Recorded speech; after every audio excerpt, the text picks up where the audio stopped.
बहराम बीना को अपने साथ अपने गांव ले जाने के लिए ट्रेन में लेकर जा रहा होता है। तभी ट्रेन ऑफिसर इन दोनों की चेकिंग करता है और बीना को पहचान लेता है। उसी वक्त वो पुलिस वालों को बता देता है कि बीना सब्जी वाले के साथ ट्रेन में है। तभी पुलिस अगले स्टेशन पर ट्रेन में चढ़ जाती है और बीना को पकड़ने लगती है। ये देखकर बहराम बीना का हाथ पकड़कर उसे वहां से ले जाने लगता है, लेकिन पुलिस वाला फौरन चिल्लाता है कि रुक जाओ वरना गोली चला दूंगा। बहराम उसकी बात नहीं मानता और भागने लगता है। तभी पुलिस वाला गोली चला देता है और गोली बहराम के शोल्डर पर लग जाती है। ये देखकर बीना फौरन बेहोश हो जाती है और पुलिस दोनों को स्टेशन ले आती है। दूसरी तरफ नाज ताबिश को कॉल करके कहती है कि बीना नहीं मिल रही तो अब तुम मुझसे निकाह कर लो। ताबिश साफ कह देता है कि जब तक बीना नहीं मिलती मैं तुमसे निकाह नहीं करूंगा। लेकिन नाज धमकी देती है कि अगर तुम आज निकाह करने नहीं आए तो मैं तुम्हारी सारी कॉल्स और वीडियोस वायरल कर दूंगी और सबको बता दूंगी कि तुम्हारी बीवी किस वजह से घर से गई है। ये सुनकर ताबिश मजबूरन निकाह के लिए पहुंच जाता है और मौलवी साहब भी निकाह के लिए आ जाते हैं। लेकिन तभी ताबिश को पुलिस की कॉल आती है कि बीना और बहराम दोनों हमारे पास हैं। ये सुनकर ताबिश फौरन निकाह रोक देता है और अपने दोस्त के साथ पेशावर की तरफ निकल पड़ता है। वहां पहुंचते ही ताबिश को पता चलता है कि पुलिस ने बहराम पर गोली चलाई है।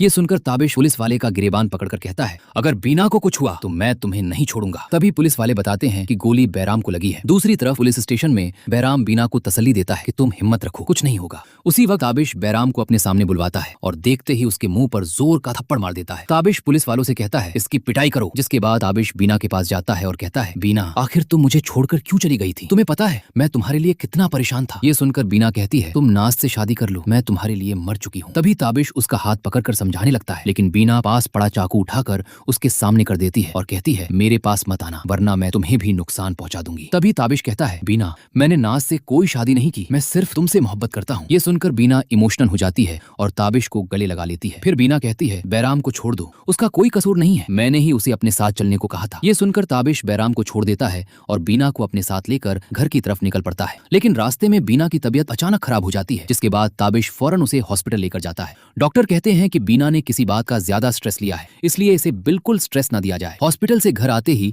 बीना के बच्चे उसे गले लगा लेते हैं। तभी अम्मा जी भी बीना को गले लगाकर कहती हैं, बेटा मुझे माफ कर दो। दूसरी तरफ ताबिश को पता चलता है कि नाज और गौहर उसकी प्रॉपर्टी अपने नाम करवाकर मुल्क से भागने की कोशिश कर रहे हैं। ताबिश फौरन पुलिस को लेकर एयरपोर्ट पहुंचता है और दोनों को अरेस्ट करवा देता है। उसी के बाद इलेक्शन का दिन आता है। बीना ताबिश की स्पीच तैयार करने में उसका साथ देती है और दोनों मिलकर लोगों की खिदमत करते हैं, जिसके बाद ताबिश इलेक्शन में पहली पोजीशन हासिल कर लेता है। फिर ताबिश और बीना की दोबारा शादी की एनिवर्सरी आती है। ताबिश पूरा घर सजवाता है और कैमरामैन बुलवाकर बीना के साथ दोबारा फोटोशूट करवाता है। लेकिन तभी अम्मा जी की तबीयत बहुत ज्यादा खराब हो जाती है और ताबिश उन्हें हॉस्पिटल लेकर जाता है। डॉक्टर बताते हैं कि उनका आखिरी वक्त चल रहा है। अम्मा जी ताबिश और बीना को पास बुलाकर कहती हैं, बेटा कुछ भी हो जाए अब तुम दोनों एक दूसरे का हाथ कभी मत छोड़ना। ये कहकर अम्मा जी की आंखें बंद हो जाती हैं। ताबिश बहुत उदास हो जाता है, लेकिन बीना उस